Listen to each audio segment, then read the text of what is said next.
네, 예비 고3 수험생 여러분 안녕하십니까? 수정쌤입니다. 오늘은 지난 시간에 이어서 수리논술 전형 프리뷰 3부, 4부를 시작하겠습니다. 지난 시간 거 안 보신 분은 오른쪽 위에 여기 클릭해서 지난 시간 거 보고 오시면 좋겠고요.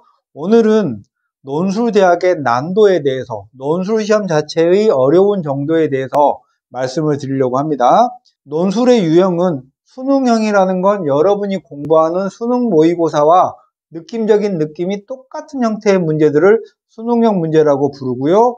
순수한 논술형은 추론 문제, 여러분이 보이지 않는 상황에 대해서 해석하고 함수를 만들고 최대 최소를 구하고 정답을 문자의 형태로 내는, 그러니까 수능과 완전히 동떨어진 그런 느낌의 문제들을 순수 논술형이라고 하고, 수능과 논술 절충형은 문제에 따라서는 수능형 문제도 있고 문제에 따라서는 논술형 문제도 있는 이런 형태를 말하고요. 제가 해놓은 분류는 매년 공통적인 상황을 제가 추적하면서 이런 느낌이야 라고 분류를 해놨지만 내년에 또 스타일이 바뀔 수도 있다라는 사실을 염두에 두고 보셔야 됩니다. 순수한 논술형은 연세대가 최상의 난도를 가지고 있죠. 수완수투, 미적, 기하, 확통 어느 단원에서 낼 수 있고 그 내용들은 수능하고 좀 별개의 그런 내용들입니다. 상은 한양대, 서강대, 시립대, 단국대 정도고, 단국대는 올해 논술 시험의 난도는 제가 확인을 못했습니다만 작년까지는 한양대, 서강대, 시립대, 단국대가 논술 문제의 난도가 상당히 어려운 이런 대학이고요. 중상 정도 되는 대학은 난도는 조금 낮은 대신 합격자의 컷이 높은 대학이 성균관대, 경희대, 동국대, 홍익대, 아주대, 인하대가 있고요. 여기는 순수 논술형, 여기 중앙대, 숙명여대, 성신여대, 세종대, 부산대, 경북대는 순수한 논술 문제도 있고 수능 형태의 문제도 빵점 방지형으로 몇 개 들어있는 그런 대학들이죠. 중하는 난도가 조금 쉬운 대학. 건국대는 건국대의 위상에 비해서 난도가 좀 낮아요. 이화여대도 그렇죠. 이렇게 문제가 쉽고 대학의 네임밸류는 높은 대학들은 당연히 합격자의 컷이 높죠. 한국공학대, 덕성여대, 광운대, 가톨릭대, 항공대 이 정도고요. 연대미래, 고대세종, 동덕여대 이런 데는 수능과 논술 절충형이고, 한국공학대는 사실 요즘에는 조금 더 난도가 더 내려간 느낌이 있습니다.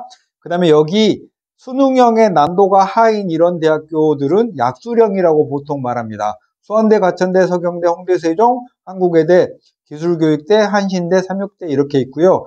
이런 대학들은 지금부터 논술 공부를 할 필요는 없고 여러분이 내년에 고3으로서 또는 재수생으로서 수능 공부를 열심히 하다가 한 8월, 9월 정도 됐을 때 이 정도의 대학을 정시로 가기 힘들다 싶을 때부터 공부를 하시면 되겠습니다. 위의 내용과 비슷한 부분이 있는 수능 최저의 영향력 순위, 대학은 논술 전형에서 논술과 교과 성적과 수능 최저 이렇게 세 가지를 가지고 결정한다고 했죠. 대학에 따라서는 논술만 보는 대학, 대학에 따라서는 수능 최저를 안 보는 대학도 있죠. 여기는 수능 최저가 합격하는데 얼마나 중요한가의 의미를 제가 정리해 놨습니다. 수능 최저가 완전 세다. 성균관대의 반도체 시스템, 글로벌 바이오 메디컬 공학, 소프트웨어 여기는 최저가 완전 세니까, 즉 여기는 3화보만 맞추면 합격 가능성이 매우 높다 이런 거죠. 중앙대도 세기압 6으로 높죠.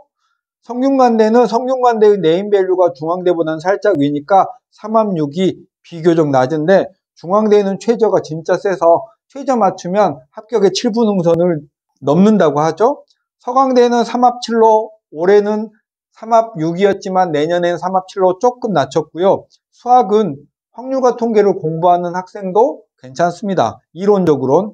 실제로는 미적분 문제를 많이 내니까 수학을 확통한 친구는 합격하기는 좀 어렵겠죠. 이 줄은 수능의 영향력이 매우 세니까 홍익대도 3합 8의 최저를 충족하면 합격 가능성이 매우 높아지는 대학이고요. 부산대, 숙명여대, 숭실대, 한국항공대 등도 여기 수필이라고 쓴 대학교는 수학을 최저 반영할 때 필수로 반영해야 된다라는 뜻이고요. 동국대는 수학이나 과학 중에 최소 한 과목을 반영해야 한다. 이화여대는 수학이 필수다. 즉 왼쪽에 있는 이런 대학들은 수능 최저라는 것에 영향력이 크고 오른쪽에 있는 대학들은 수능 최저가 약하다. 경희대 수능 최저가 2개합오인데 2개합오 맞춰도 논술이라는 벽이 더 높습니다. 2개합오 맞춘 게 큰 의미가 없다라는 뜻이겠고요.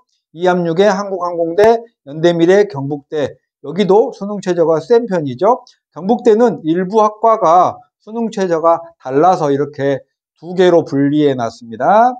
2개합 7에 덕성여대, 성신여대, 수학푸는 수학에 수능 응시를 아무거나 해도 된다라는 얘기고요. 서울여대는 탐구 제외니까 국영수로만 최저를 맞춰야 된다는 얘기고, 홍대 세종에 한기합 4면 수능 최저의 영향력이 매우 낮다. 어디까지나 올해 수리 논술의 내용이었고 내년에도 이렇게 될 가능성이 높지만 변경 가능성이 조금 있습니다. 자, 적정 지원 가능권은 이거 중요합니다. 여러분이 내년에 3월쯤 돼서 모의고사를 봐야 여러분의 실력이 드러나고요.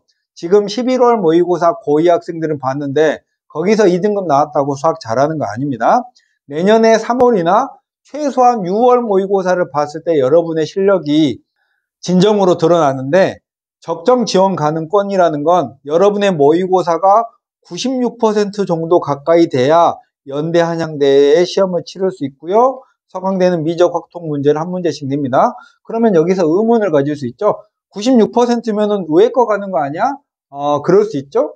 보통 전 과목이 다 잘 나오면 연대나 한양대의 일반 자연계열을 쓰진 않겠죠. 근데 국어나 과탐이 조금 약하고 수학만 잘하는 학생은 한양대, 수학과 과학은 잘하고 국어나 영어가 매우 약한 학생은 연대, 이런 식으로 과목별 불균형이 있으면서 수학을 잘하는 학생이 지원을 하면 좋다라는 거고, 92%니까 2등급 중간 정도 되는 학생이면 중앙대, 시립대, 경희대를 쓰면 되겠고요. 성균관대는 수학 1, 2에 집중해서 문제를 출제합니다.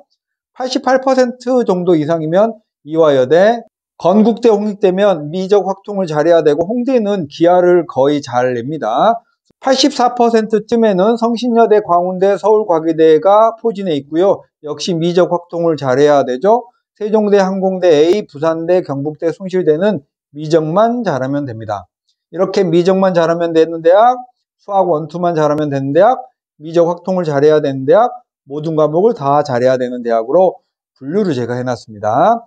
나머지 퍼센트에 따른 대학들을 살펴보시면 되겠고, 요 정도의 느낌이 수학을 해야 지원을 할 수 있다는 사실을 알고, 여러분이 수리논술 공부를 할 때도 현재 76% 정도 되는 3등급 끝자락에 걸려있는 이런 학생들이 연대나 한양대 논술하면 실제로 공부할 때 엄청 어려워서 힘들겠죠? 그 다음에 교과를 반영하는 대학들은 꽤 많은데요. 여기에 있는 사례를 하나하나 소개할 필요가 없이 여러분 여긴 읽어보시면 되는데, 교과는 거의 반영을 안 한다라고 정리해 놓으면 됩니다. 예를 들면 서강대가 교과가 10%, 비교과가 10%니까 100점 만점에서 교과가 10% 정도 차지하거든요. 10점이라고 생각해 보면 여기에 등급별로 보면 교과가 100점, 1000점 만점이라고 하면 100점이죠. 2등급, 3등급, 4등급, 5등급까지 보면 이 점수차가 거의 없어요. 즉 전형 총점 1000점에서 4등급은 98.9, 교과가 5등급은 98.5니까 여기가 0.4 정도 차이, 1000점에서 0.4점 정도 5등급이라면 4등급에 비해서 뒤지는 거예요. 차이가 있다 없다? 전혀 없다. 교과 때문에 내신이 안 좋아서 논술 보러 못 가겠다 이런 말 할 필요가 없다. 논술로 뒤집고 엎고 다 할 수 있다라고 그냥 정리해 두면 됩니다. 앞으로 제 유튜브를 보시는 분들은 내신이 안 좋아서 논술 못 쓰겠어 이렇게 말할 필요가 없고, 심지어는 논술 100인 대학도 7개 대학 정도 있습니다. 네, 이제 마지막 얘기는 여러분이 궁금해하실 법한 얘기들 몇 가지만 드릴 건데요. 내신이 안 좋은데 논술을 해도 되나요? 여러분이 만약에 6등급, 7등급 정도의 내신을 가졌다면 꽤 불리한데 5.5등급, 5등급, 4등급이면 거의 불리하지 않다라고 결론을 내리시면 되고요. 두 번째, 수리논술 준비는 왜 해야 될까요? 라는 얘기인데요. 이제 예비 고3이 되려는 학생 중에서 학생부 전형을 포기한 학생들은 당연히 정시 파이터가 돼서 정시에 올인하겠다고 말씀들을 하시죠. 그리고 나는 정시로 갈 거야 라고 하는데, 일부 마음이 열린 학생들은 수리논술도 준비해야 되겠다라고 생각을 하시고요. 근데 정시라는 게 여러분이 기간이 굉장히 많이 남아있고 지금부터 하면 될 것 같지만 가능성이 없진 않아요. 근데 정말 많은 학생들이 정시에 도전을 하고 있어서 그 전체 수험생 집단에서 정시에 도전하고 있는 학생들의 비율을 찾아보면 여러분이 놀랄 정도로 경쟁률이 엄청납니다. 수능시험이라는 것 자체가 한 방에 보는 시험이라서 쉽지 않아요. 잘 볼 가능성보다는 못 볼 가능성이 더 많은 시험이기 때문에 여러분이 기대한 만큼 수능 성적이 안 나올 경우를 준비해 놔야 됩니다. 물론 또 다른 측면에서는 여러분이 기대한 만큼 나왔어도 더 잘 가기 위해서 논술을 준비할 필요도 있습니다. 내신이 안 좋고 학생부 전형에 원서를 쓸 수 없는 사람은 무조건 논술 준비는 해야 됩니다. 다만 언제 준비를 시작할 건지 어떤 대학에 지원할 건지의 문제만 있지, 여러분은 수리논술을 학생부 전형을 쓰지 못한 학생은 무조건 원서는 쓰게 돼 있거든요. 정시에만 올인하겠다, 이거는 너무 무모한 전략입니다. 수리논술 준비는 언제부터 하는 게 좋은가요? 라는 내용을 지난번에 찍어놓은 영상이 있으니까 오른쪽 위에 그 영상을 보고 생각을 정리하시면 되겠고, 지금 말씀드리는 내용 하나는 미적분의 개념 정리가 한 두 바퀴 정도 미적분을 돌리고 미적분의 전단원의 기본적인 개념 문제가 다 잘 이해가 되는 그런 내년에 수능 모의고사 봐서 3등급 중간 정도 이내에 들어오면 수리논술을 시작할 수 있습니다. 성적대별 적정 시작 시기는 읽어보시면 되겠고요. 수리논술 선택 과목은 여러분 한양대나 연대나 이화여대나 경희대 같은 상위권 대학은 확통과 기하를 다 준비해야 됩니다. 그런데 건대 같은 대학은 확통까지만 시험 범위예요. 그리고 중간 정도의 아주대, 인하대, 한양대, 에리카, 숭실대, 세종대 등은 미적분까지만 출제 범위입니다. 그러니까 여러분이 수리논술 준비를 하면 확통이나 기하를 다 해야 된다고 일률적으로 생각하면 안 되고, 여러분이 목표하는 대학과 여러분의 현재 수준에 맞춰서 확통이나 기하는 할 것인지 말 것인지를 정해가면 됩니다. 논술 한다면 무조건 확통 기하를 하는 건 아니라는 사실을 알아두시면 되겠습니다. 그런 내용들이 여기에 쭉 있고요. 마지막으로 논술의 경쟁률이 높은데 가능성이 있을까요? 라는 얘기 정리하면서 끝낼게요. 여러분이 예를 들면 연대가 여기쯤에 위치해 있어요. 이 정도가 연대 성적이에요. 근데 여기 연대에 미치지 못하는 많은 학생들이 연대에 지원을 합니다. 그러면 실제로 연대에 합격한 학생은 요 정도 성적대, 연대에 조금 못 미치는, 예를 들면 중앙대나 경희대나 혹은 서강대 정도 갈 수 있는 이런 실력의 학생들이 연대를 논술로 합격하는 거예요. 그러니까 여기 밑에 있는 예를 들면 뭐 수원대나 이런 서울이 아닌 이런 권에 갈 수 있는 학생이 연대를 지원을 실제로 많이 해요. 그냥 자기의 실력대와 상관없이 연대 지원을 엄청 많이 하거든요. 그러면 이 경쟁률이 높은 게 과연 의미가 있냐는 거예요.